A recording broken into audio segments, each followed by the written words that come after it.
Hello दोस्तों, आपका हमारे चैनल रेल एलपी SK07 पर स्वागत है। मैं आपको इस वीडियो में मेरा डॉक्यूमेंट वेरिफिकेशन का एक्सपीरियंस कैसा रहा उसके बारे में जानकारी देने वाला हूँ।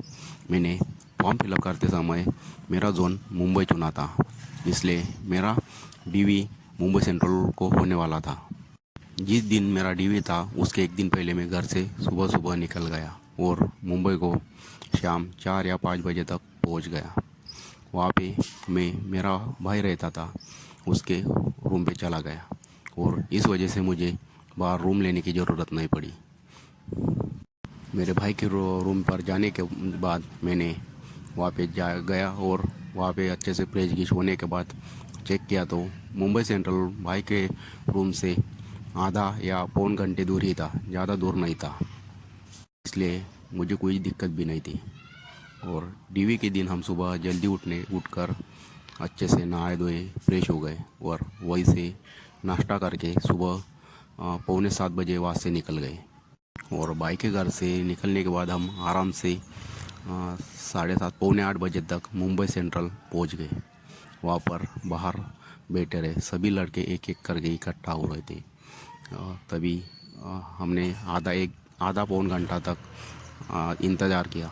तभी वहाँ से अंदर से एक सर आ गए। वो शायद 8:30 या 8:45 आए होंगे। उन्होंने सभी को अंदर आने को बोला।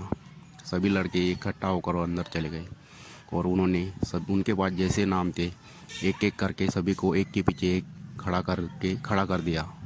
और सभी लड़कों को इकट्ठा करने के बाद वो वहाँ पे ऊपर DV का हॉल था, वहाँ पे ले गए और हॉल में भी वैसे ही एक के पीछे एक ऐसे सीक्वेंस में बैठाने के बाद वो सर सबको जानकारी देने लग गए और जानकारी देते रहे। उसमें से उन्होंने सबसे पहले बोला, आपको जो DV का हॉल टिकट मिला है वो अच्छे से संभाल के रखना है, क्योंकि उन्होंने बोला वो DV का हॉल टिकट पे ही आपका बायोमेट्रिक होगा और उसके ऊपर ही वेरीफाई का स्टैंप लगेगा और उसी DV के हॉल टिकट से ही आपका मेडिकल और ज्वाइनिंग के समय भी वही हॉल टिकट आपको लगेगा, इसलिए उस हॉल टिकट को अच्छे से संभाल के रखना है।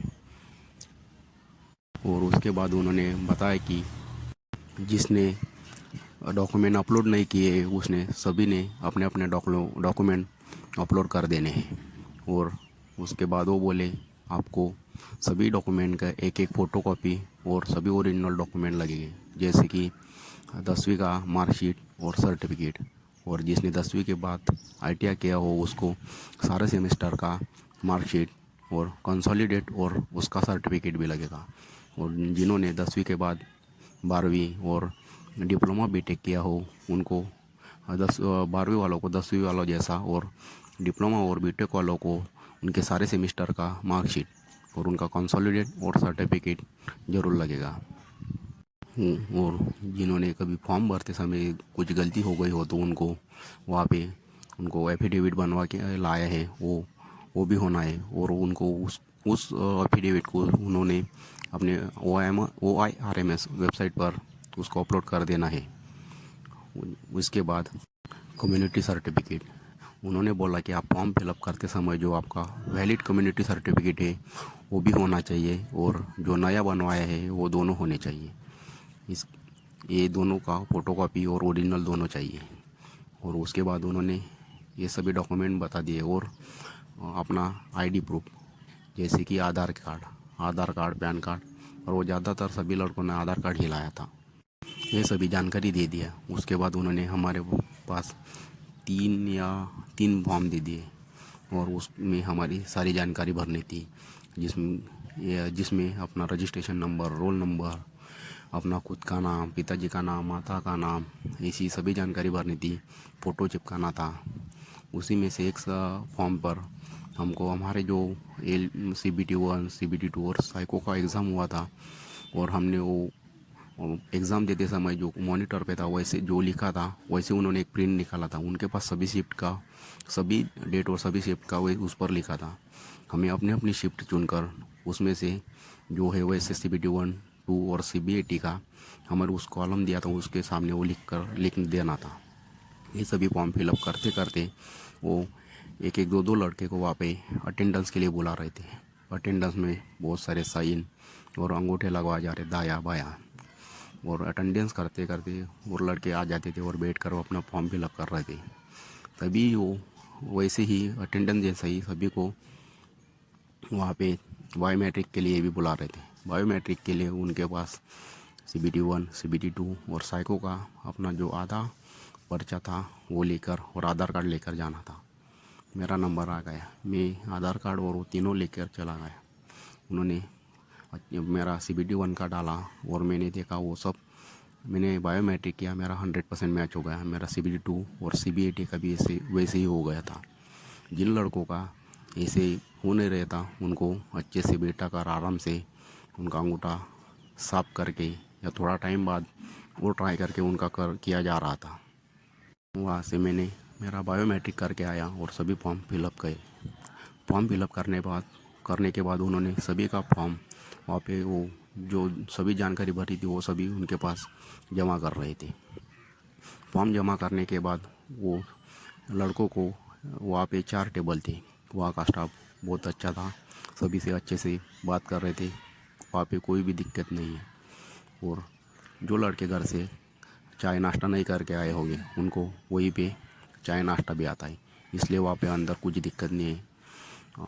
वैसे सभी का फॉर्म फिलअप करने के बाद वो सभी लड़कों को एक एक करके वहाँ पे ऑफलाइन डॉक्यूमेंट वेरिफिकेशन के लिए बुला रहे थे। मेरा थोड़ा उस लिस्ट में नाम लेट था, मैं इसलिए आराम से बैठा रहा। तभी मैंने मेरे फ़ोटोकॉपी पे सेल्फ अटेस्टेड करवा लिया और डेट भी डाल दिया। वैसे ही सभी लड़कों को वैसे ही सेल्फ अटेस्टेड करके रखना, एक कॉपी मांगी थी। उन्होंने सीक्वेंस वाइज बता दिया था कि आपको कैसे डॉक्यूमेंट लगवाने हैं। मेरा नंबर आया, मैं वहाँ पे उन सर के पास गया। उन्होंने मेरा फॉर्म फिलअप किया था, वो प्रिंट आउट देखा, उनके पास भी होता है पर उन्होंने देखा, बोले रख दो इसको।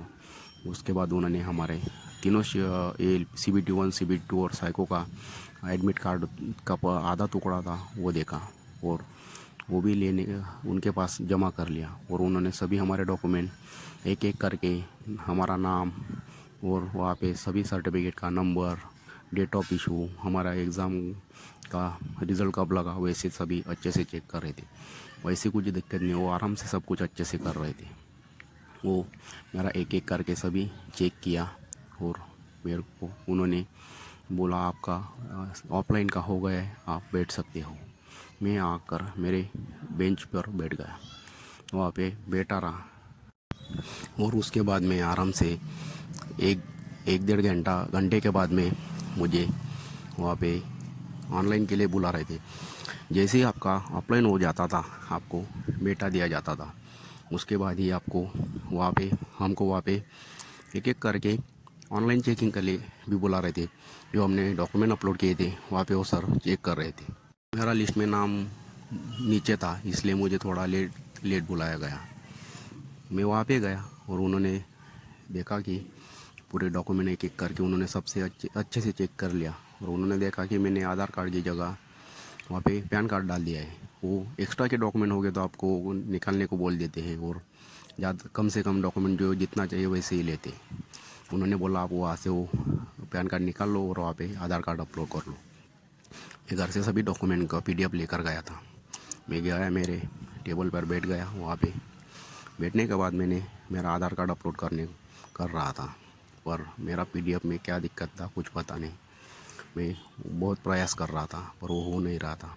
तभी जिनका ऑनलाइन हो गया था उनको ऊपर हॉल था एक, उसके ऊपर भी वहाँ पे भेज रहे थे। वहाँ पे उनके कोई बड़े साहब थे शायद, वो सभी का डॉक्यूमेंट चेक कर रहे थे, जो वो वहीं पे फाइनल था। वो वैसे ऊपर डॉक्यूमेंट चेक करने के बाद ऊपर से ही सभी को मेडिकल के लिए मेमो मिल रहा था। मैं जब आधार कार्ड अपलोड कर रहा था तभी एक एक जिनका हो गया वो ऊपर से आ रहे थे और वो कर रहे थे कि उनको मुंबई सेंट्रल से किसी को नागपुर भेज दिया, किसी को पुणे भेज दिया, ऐसे मेडिकल के लिए भेज रहे थे। और मेरा प्रयास कर रहा था। मैंने करते करते वो साहब थे मेरा जो ऑनलाइन चेक कर रहे थे, उनके पास कोई भी नहीं था चेकिंग के लिए। उन्होंने देखा कि मेरे से हो नहीं रहा, उन्होंने बुलाया और मेरा आधार कार्ड अपलोड कर दिया।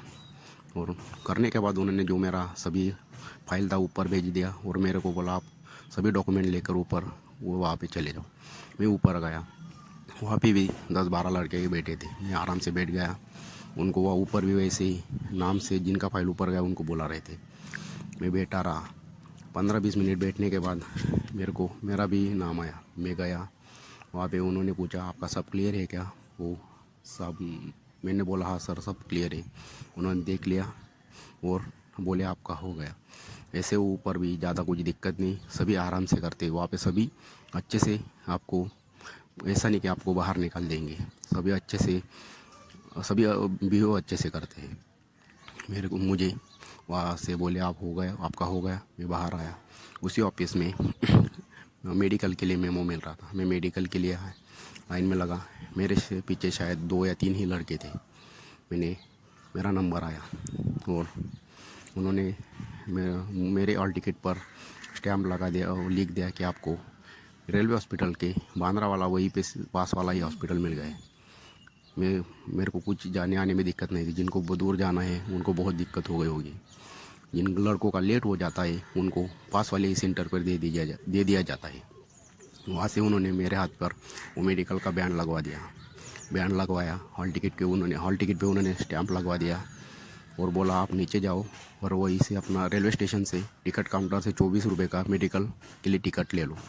मैं गया और मैंने वहाँ पे मेरा मेडिकल का टिकट ले लिया।